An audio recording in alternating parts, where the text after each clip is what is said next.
DiscerningHearts.com, in cooperation with the Oblates of the Virgin Mary, presents A Sister of St. Thérèse, Servant of God Léonie Martin, Bearer of Hope, with Father Timothy Gallagher.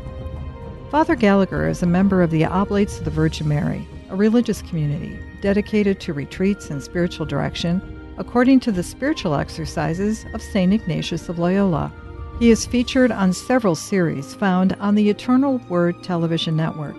He's also the author of numerous books on the spiritual teachings of St. Ignatius of Loyola and the Venerable Bruno Lanteri, founder of the Oblates of the Virgin Mary, as well as other works focused on aspects of the spiritual life. A Sister of St. Thérèse, Servant of God Léonie Martin, Bearer of Hope, with Father Timothy Gallagher. I'm your host, Chris McGregor.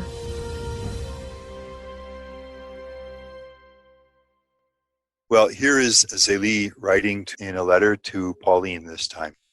And in them, she describes Léonie and as simply uncontrollable, that unless fear was the only thing that would stop her from acting out, otherwise, if you gave her any freedom, any reign at all, the whole house would be in confusion, just impossible. Either that or she would hurt herself in some way, that there just was no peace in the house. Here you get a glimpse of it. At noon, I told her to make some sacrifices to conquer her bad mood, and that for each victory, she should put a hazelnut in a drawer. This was in a drawer I pointed out to her, and we would count them that evening. This was a practice, was about them in living the spiritual life at the time, and it was certainly in the Martin family, where you would make sacrifices or do things for the Lord, and then in some way you would count these. I'm just remembering as I say this that my mom did that with us on occasion. During Lent, she had a practice where each of us would have a glass jar, and then there were just ordinary beans, hard little beans. And every time you did something for someone else in the family or something like that, you could put one in there. And then there'd be some kind of reward, at the end of Lent or something like that. Well, it's that sort of practice here. She was very happy about this, but there were no more hazelnuts. I made her bring me a cork that I cut into 7 little slices. That evening, I asked her how many practices or deeds there were. None. She'd done the worst she could. I wasn't happy and scolded her bitterly, telling her that she certainly shouldn't ask to be a religious under these conditions. Then she started to cry. It must have been just Zélie at her wit's end at this point. It just cannot make sense out of this child, feels helpless. And so she scolds her. This never worked with Léonie. And we'll see, Zélie will discover this. Then she started to cry because she was sincerely repentant, and she flooded my face with her tears.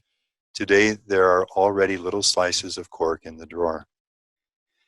Now, and this will give us another insight into Léonie. Same letter to Pauline. So you can see what Zélie is doing. She's staying up at night. She's tired, but she's just sharing the little doings of the family to encourage and just to keep Pauline abreast, and she knows Pauline will love all of this. Now, I must tell you about an adventure that happened to us last night. The maid, this is Louise, who will be returning in the story soon. The maid was in the process, of course, a maid, because with the business and the children, Zélie and her health, Zélie simply couldn't keep up with things. The maid was in the process of drying the dishes. It was already dark, so it's evening, and she was getting ready to cut the bread for the soup when she was interrupted. Léonie, always quick to help her, let's just note that. Léonie, who is always so difficult, is always quick to help the maid, took hold of the bread and sliced it. Finally, here is the soup ready to serve, with the soup poured over the bread. It was a puree of pea soup, which Marie likes a lot. She said, Papa's at a grand dinner at Monsieur Vital's house, who is a good friend of his, member of a Catholic circle in Alençon, but he won't have soup as good as this. We all sat down to the table. I began to serve the soup, but I couldn't push the spoon in. I felt a tremendous resistance. I said to Louise, what have you put in here? I can't find any bread. Are there only vegetables on the bottom of the soup tureen? Finally, I tried to pull up whatever was blocking the spoon, and after many tries, I pulled up, and she has 3 little dots, the dish towel. Léonie had cut the bread over it without noticing it, so she'd put the dish towel together with the bread into the soup. So that's Leonie, heart of gold, but something goes, something that doesn't work out for her, and this will be a pattern so often for her. The soup wasn't eaten, but on the other hand, we had a good laugh. Your father said it was like the little shoe of the man from Auvergne. It's not that dirty, it's that it takes up space. You know the song. Marie, now look at this. Marie didn't want me to tell you this. Last night I heard her say, I'm sure Mama is going to tell Pauline, and the teachers will know I'm ashamed of it. Which is a little insight into what it was like to be the sister of Leonie, who would do these things that would make you cringe with embarrassment. And then Marie, to think that all the teachers and the nuns back at the boarding school are all going to learn about this. She's just embarrassed and ashamed of this whole thing. Zélie says, I answered, I'll tell her all the same. They can laugh about it if they want. The conclusion of this same letter. Goodbye, my Pauline. If your letter hasn't been sent, all the better, because I would very much like a few words for Leonie. I would like her aunt to write something to Leonie. This poor child went to the instructions at the retreat every morning at 6 o'clock. So this is in the morning. And there's a retreat. I'm not sure. Maybe this is in preparation for that second solemn communion, but something along these lines. She went to the instructions at the retreat every morning at 6 o'clock. She was very afraid of failing. I didn't want to wake her up so early, but she woke up on her own. Once she didn't have time to put on her shoes, and without anyone noticing, she went wearing some kind of worn-out slippers. Fortunately, it was dark out, but she was strongly scolded, and I told her she wouldn't do that again. I kiss you with all my heart. So there's Leonie again, just embarrassing, just unaware that she's, just doing things that are going to appear odd to others. Very eccentric. And the thing is, those are the kind of shoes, if you can picture it, and I'm sure people have seen that, they're the kind that go up more past the ankle, near the calf, that have to be laced up. So it would have taken time to put your foot in the shoe. So it's not like slipping on a shoe and running out the door. You'd have to do some work. And she was so nervous, or focused, or just wanted to get out there. She didn't think of the social ramifications. She had shoes on. She had something covering her feet. So she ran out the door. It may be that she just woke up a little later than usual too and had to scramble. Who knows? Yeah. Any of those situations. Yeah. All right. 2 months later to Pauline. And this is a lovely letter, which in a different context, it'd be nice to go through entirely. And Zélie's aware that she doesn't know for certain yet, but she's almost looking back over her married life and describing it to Pauline. And at this point, she's talking about when they started having the children. But when we had our children, our ideas, her and her husband's, about their marriage, our ideas changed somewhat. We lived only for them. She says in another letter that I was born to have children. They were all our happiness, and we never found any except in them. In short, nothing was too difficult, and the world was no longer a burden to us. For me, our children were a great compensation, so I wanted to have a lot of them in order to raise them for heaven. And it's hard to doubt that the 9 of their children are in eternal life. Mm-hmm. 4 of them are already in a better place. So those are the 2 boys and the 2 girls who died at an early age. The others, yes, the others will go there as well, to the heavenly kingdom, laden with more merits, since they will have fought much longer. It's only Leonie who's still a very heavy cross to bear. May her dear aunt obtain for me a change in my poor child. I'm always hoping for it. This evening she came to ask me if she could see her aunt's mementos. Céline and Thérèse looked at them at the same time and kissed them. At this point, we reach what I think can fairly be called the pivotal moment in the life of Leonie. And this is a letter that's written a week after that we just read from, and it's to her sister-in-law. I think that my sister, her aunt, Leonie's aunt, has obtained a great grace for me. So what happens at this point in Zélie's mind is very clearly linked to the fact that her aunt, who just a few weeks earlier died and is clearly in her mind with the Lord, what happens here, she will always understand, and Leonie will too, as a grace gained through the intercession of Leonie's aunt. I think my sister has obtained a great grace for me. You know that I wasn't able to have any influence over Leonie. She ran away from me, and this was so differently than any of the other children. I'd tried everything and nothing worked. She was fascinated by the maid. All right, so this is where this Louise Marais comes into the story. Louise had been there. She was, I think, about 12 years with the family as a maid, and she would stay until Zélie's death. I tried everything, nothing worked. She was fascinated by the maid. So the maid had some kind of sway over Leonie, who nevertheless made her very unhappy without my realizing it. So this whole dynamic that's been playing out and that she's just discovering now has been going on, and for several years. Zélie just was not completely unaware of it. Marie is the one who discovered everything and told me about it. So this is really a moment in which Marie shines. She sees what nobody else sees. I've suffered a lot, I assure you, not understanding this child's very strange behavior. Consequently, I didn't think there was any need for me to live. Aware that she's perhaps close to death, there's no longer any need for me to stay here because I really can't do anything more for Leonie. I've tried and tried and tried, and she simply flees from me. Consequently, I didn't think there was any need for me to live, not being able to be helpful to her at all. But since Saturday, everything has changed, and in such a way I'd never hoped for, and I can't get over it. I don't have time to give you a lot of details, but all I can tell you is that she doesn't want to leave me. I'm taking care of her exclusively, as is Marie. The other, that is Louise, the maid. The other one has lost her influence forever. I can do as I please with Leonie. Before, I couldn't persuade her to get dressed to go out, but yesterday and today she put on an outfit to come with me and wants to follow me everywhere. She was sorry this morning because she didn't have enough time with me, and is asking me when this letter is going to be finished so she can talk to me and sit by my side. Now, in the next letter we'll look at, we'll get the key as to what's going on here. I received your good letter, which I was awaiting impatiently.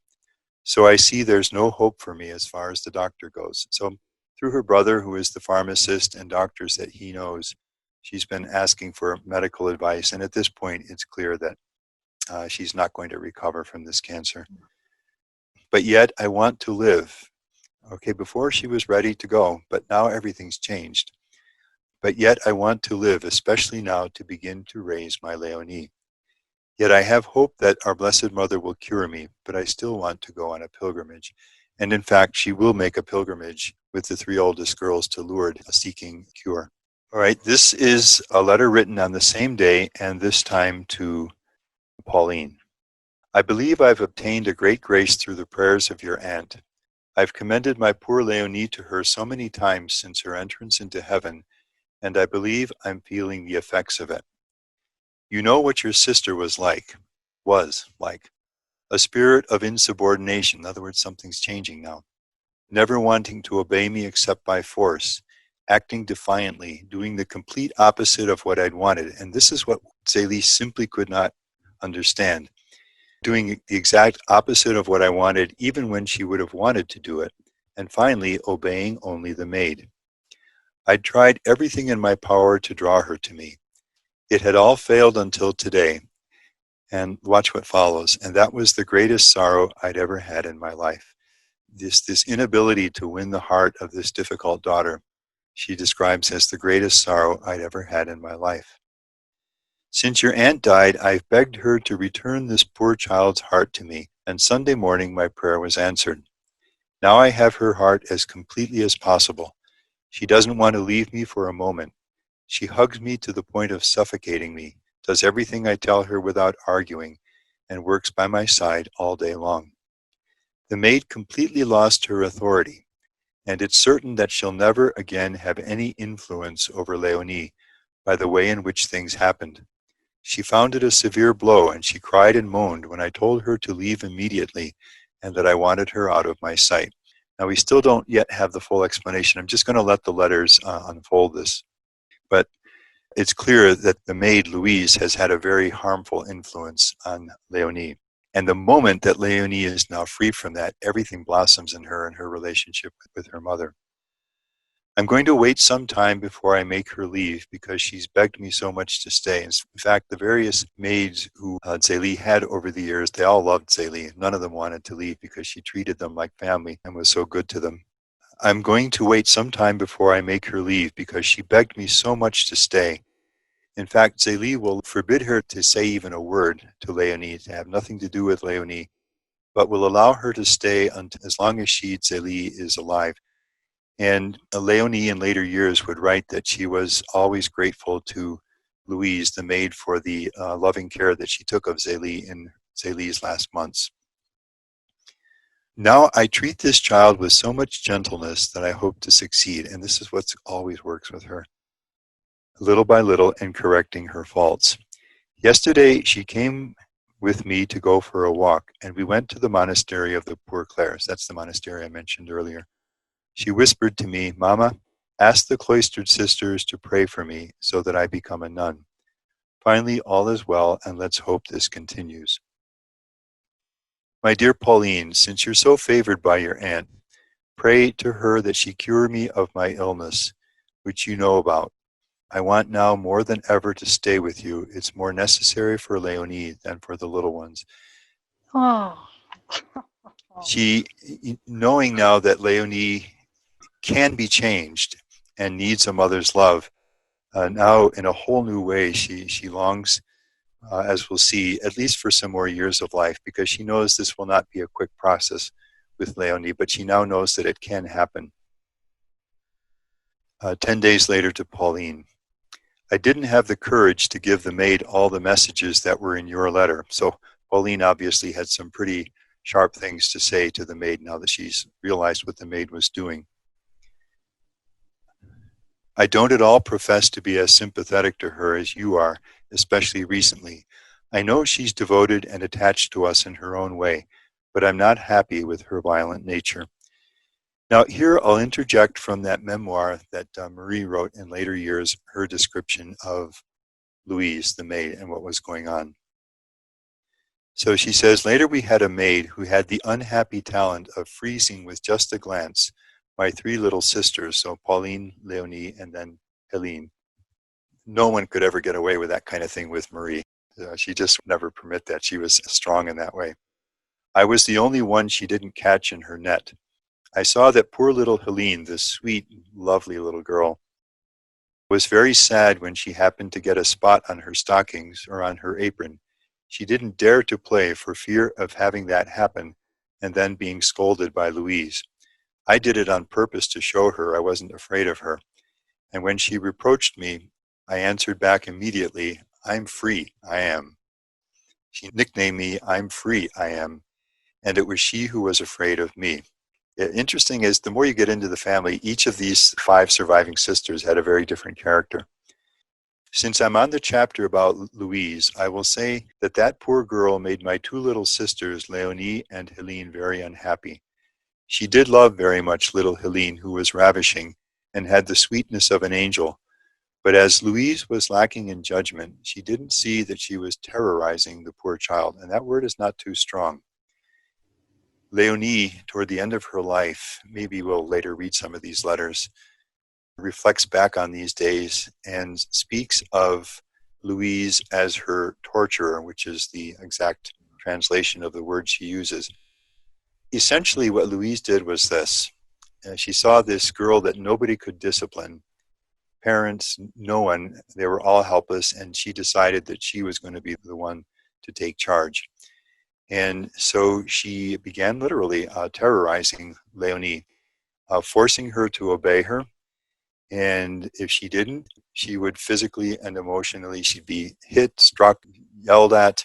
And Louise told her that I'm the one that you are to obey and not your mother. If your mother asked you to do something, you go ahead and do it, but you're going to pay a price for it afterwards. And this was why Leonie would not obey her mother, because she knew she would suffer for it later. And this is why she was always helping Louise. Ah, So she was yeah. literally terrorized during, and this went on for several years. So today we would speak of physical and emotional abuse. She was, in this sense, very much, she was an abused child in addition to everything else.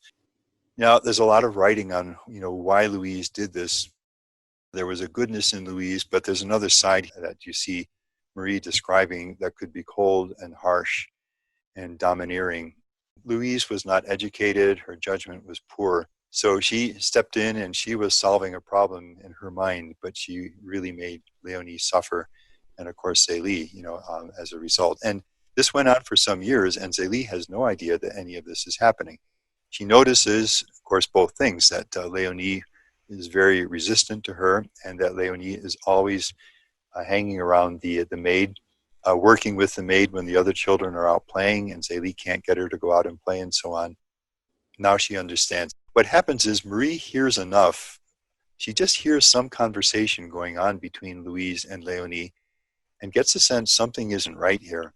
And she begins looking into it, and she uncovers what's happening, and she tells Zélie. And this is when everything changes. Father Gallagher, if we could, too, for those who are listening, to kind of set the stage. Now, there might be some out there who will say, well, why didn't Zélie see this? Their home was also a place of work. There was a lot of activity happening. I mean, I would imagine the maid is not just a maid, but also a child caregiver.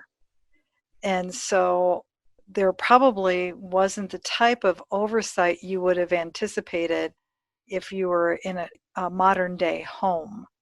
I mean, there's a lot going on there. And Marie, during those years as this was growing, she wasn't there. She was at school. So it wasn't until she was able to come home and began to interact with the girls, while Zélie still is continuing to work. Plus, she's dealing with all of the physical ailments that's coming from having breast cancer and not being able to have it treated as we understand breast cancer treatment is cared for today. So there's a whole dynamic happening in this household. But having said all of that, as you said, Leonie is experiencing his child abuse in a very real way by this particular caregiver, especially if she does have a degree of some type of disability. Yes. And in addition to this, there was no reason to suspect Louise of anything. She'd been with the family for years. Zélie loved her. She had her limitations and so on, but there was every reason to trust her. There'd been no other complaints about her as she'd interacted with the children over the years. And as I guess is often true in these cases, she was very able in sending the message to these young girls that if you let any of this leak out, you are really going to pay for it. Yeah, they call that grooming.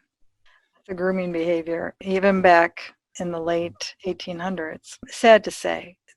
But then again, here is the story of that it seems long ago, and yet it touches on the experience of many people. I mean, different aspects of it. This is not an unheard of story. No. And it certainly had its impact on holding back the goodness of heart that was in Leonie, in a very real way. Well, let's complete Marie's comments on Louise. She did very much love little Helene, who was ravishing and had the sweetness of an angel. Okay, but as Louise was lacking in judgment, she didn't see that she was terrorizing that poor child and really hurting her. Mama saw this one day and said to her, "But it seems to me that you are making these children unhappy. I forbid you to scold them for nothings like you do." Then, seeing that the two little ones were always around her and seemed to love her, this poor little mama trusted Louise. So that's Marie's comments on what's happening. All right, let's pick up with the letter to Pauline. I know that she, that is Louise, is devoted and attached to us in her own way, but I'm not happy with her violent nature. I won't be sorry to see her go, especially since I discovered what she'd put Leonie through. That, you see, I'll never forget. I could never have believed that one could have done for so long and so coldly the things she did to a poor creature who didn't dare complain for, quote, fear of getting it twice as bad, as she, Leonie, now admits. And would you believe this girl claims that she was being a great help to me? Maybe in her own mind she thought she was, thinking that she was very clever to have been able to control your sister, who, in her opinion, no one else was able to tame. And then Zélie comments, but brutality never converted anyone, and certainly never Leonie. It only makes slaves of people, and that's what happened to this poor child. I'm still convinced that it's your aunt who's responsible for this being discovered. Now, Leonie doesn't leave me for a minute.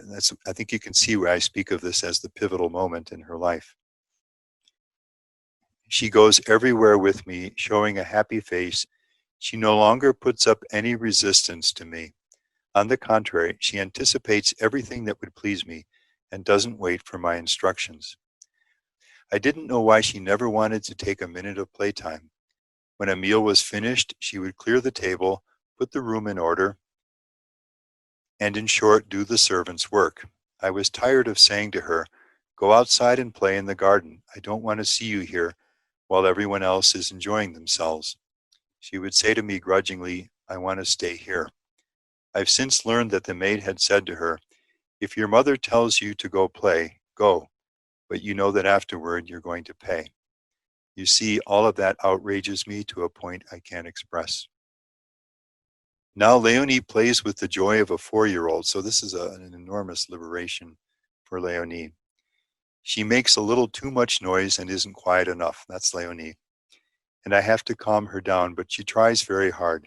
Let's hope that little by little she'll change completely with God's help. That's why now I have a desire to live that I never knew until today. My child needs me very much. After I die, she'll be too miserable, and no one will be able to make her obey, except the one who made her suffer so much. But no, this won't be, because when I'm dead, she'll have to leave right away. In fact, Zélie made this as a firm condition, and it was observed. She allowed Louise to stay because Louise begged so much as long as Zélie was alive, and Zélie could watch over her behavior. But as soon as Zélie herself was no longer there, she insisted that Louise leave, which in point of fact is what happened. Good. Interestingly enough, Louise later married, raised a family. She asked for forgiveness. Leonie did forgive her. We'll probably read that letter later on. Toward the end of her life, it's a lovely letter. And she was actually one of those who was a witness in the cause of canonization of Thérèse. So her testimony is there with the others. But no, this won't be, because when I'm dead, she'll have to leave right away. I don't think they'll refuse to carry out my last wishes, which they didn't. But I trust in God. I'm asking him now for the grace to let me live. I know very well that he won't take my illness away and my dying, but I ask that he grant me enough time so that Leonie won't need me anymore. I just have to say, how good God is in that Leonie will have these memories of her mother in these last days. It may not have been a long time, but they had some time, and she will have some memories. And for Zélie, it's so poignant. It just doesn't, it's hard pressed to get more poignant than this moment. It really is. Yes, her sister dies in February, and Zélie will die in August. So, what is that, about 7 months or something like that? But those months were really important for Zélie and for Leonie for the rest of her life. The relationship that would have been there much earlier had it not been for the maid was finally able to be established, and that was really key in Leonie's life. And I would say that must have been an important moment for those sisters, for Marie and Pauline particularly, because they were old enough to be aware of what's happening, but also maybe for the younger ones. But for those two older sisters to be able to look at their sister, Leonie, and know that it wasn't that she was willfully or even out of ignorance being cruel to their mother, and that she wasn't, in those last years, that you didn't treat mama well. For those girls, especially for Marie, to have been the advocate for change, in which part of that, picking that all up, including those heavenly intercession of her aunt, for them to have that understanding of what happened, I think that was important for the whole family to heal, so there wasn't that resentment and bitterness towards her. Sure. I think I quoted earlier the phrase of one commentator that Leonie's life is the victory of a family. And you can see it, the aunt, of course, her parents, her sisters, even her other aunt and her uncle Isidore, all of that. This is really very much the love of a family. Leonie could not have done it without her family, and they supported her all the way to the end of her life. So we'll be seeing some of this later on. The aunts and uncles, all of them needed to know this part of her story. It truly was a reconciliation. I mean, it's that depth of understanding of what was going on so that there would not be this bitterness towards her after Zélie's death. Oh, well, that's something that we'll be seeing. Not only was there no division or bitterness amongst the 5 sisters, but there was never, remarkably, in Leonie, there is never the slightest bit of jealousy toward her sisters. She loves them all with great affection, and the sisters all love her. It's all 4 of them, including Thérèse. The love between these sisters is one of the really beautiful things, many beautiful things in this certainly humanly painful story. But one of them is the depth and the warmth of the affection and love of these 5 sisters amongst themselves. And it made all the difference in Leonie's life. But it was a huge source of strength for all of them. But we'll be seeing some of that directly later on when we look at some of the letters. And I just have to interject, probably also the prayers of another little sister, Elena, who was trying, along with her aunt, praying so hard for that Leonie. Well, that's one way of looking at the life of Leonie. She owes her physical survival to the prayers of her aunt, who makes that novena to then Blessed Margaret Mary Alacoque. She owes what she calls her conversion at age 14, what we're exploring right now, again, to the intercession of her aunt, because it takes place within weeks of her aunt's death and entrance. He's got into eternal life. And I don't want to anticipate too much, but if she was able to live religious life, she owes that to Thérèse, because this happened shortly after Thérèse's death. And Thérèse also said that she would be taking this intention before the Lord. And Leonie is very well aware of this, how she owes these pivotal points in her life, how she owes them to the grace of other saintly members in the family. That's a beautiful story. It's humility. Yeah. Isn't that a classic example of that knowledge, that understanding? That's a humble knowledge, isn't it? Well, Father Gallagher, thank you so much. I cannot wait for the rest of the story. Thank you. We'll pick this up next time. You've been listening to A Sister of Saint Thérèse, Servant of God, Leonie Martin, Bearer of Hope, with Father Timothy Gallagher. To hear and or to download this episode, along with hundreds of other spiritual formation programs, visit discerninghearts.com, or you can find it on the Discerning Hearts free app. This has been a production of Discerning Hearts in cooperation with the Oblates of the Virgin Mary. We hope that if this has been helpful for you, that you will first pray for our mission, and if you feel us worthy, consider a charitable donation, which is fully tax deductible, to help support our efforts. But most of all, we hope that you will tell a friend about discerninghearts.com and join us next time for A Sister of Saint Thérèse, Servant of God, Leonie Martin, Bearer of Hope, with Father Timothy Gallagher.